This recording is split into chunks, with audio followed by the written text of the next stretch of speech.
Telugu Desam party Janasena social media అరాచకానికి గీతాంజలి అనేటటువంటి ఒక అమ్మాయి రైలు కింద పడి ఆత్మహత్య చేసుకొని చనిపోయినంత దుర్మార్గం ఈ రాష్ట్రంలో జరగడం నిజంగా హృదయాన్ని కలిచివేస్తున్నటువంటి సంఘటన.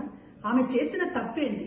జగన్మోహన్ రెడ్డి గారు తన పేరు మీద ఇంటి పట్టా ఇచ్చారని ఆ సభలో పట్టా తీసుకున్న ఆనందంతో మీడియాతో మాట్లాడుతూ నాకు చాలా సంతోషంగా ఉంది, జగనన్న గారు నన్ను ఆశీర్వదించి ఇచ్చారు, జగనన్న గారు నాకు ఇల్లు ఇచ్చారు అని ఒక తన ఉత్సాహాన్ని తన సంతోషాన్ని వ్యక్తం చేసినందుకు ఆమె పైన ఇష్టానుసారంగా ట్రోల్ చేస్తూ Janasena Telugu Desam party social media వాళ్ళు ఇష్టానుసారంగా ఆమె పైన ట్రోల్ చేసి ఒక అవమానకరమైనటువంటి పరిస్థితిని కల్పించడం వల్ల ఆ బిడ్డ తట్టుకోలేక రైలు కింద పడి ఆత్మహత్య చేసుకుంది. ఇద్దరు చిన్న పిల్లలు ఉన్నటువంటి తల్లి గీతాంజలి, భర్త, పిల్లలు ఉన్నటువంటిది.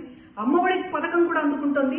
ఆ సంతోషంతో అమ్మఒడి పథకం అందుకుంటున్న సంతోషంతో పాటు ఇళ్ల పట్టా కూడా వచ్చిందనేటటువంటి ఒక ఆనందాన్ని వ్యక్తం చేసినందుకు ఆమెని నిండు ప్రాణాన్ని బలి తీసుకుంది తెలుగుదేశం పార్టీ జనసేన. వీళ్ళు అసలు మనుషులేనా అని అనిపిస్తోంది.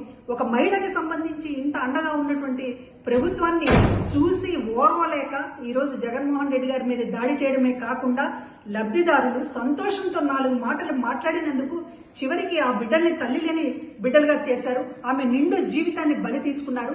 మిమ్మల్ని ఎట్టి పరిస్థితుల్లో కూడా క్షమించకూడదు.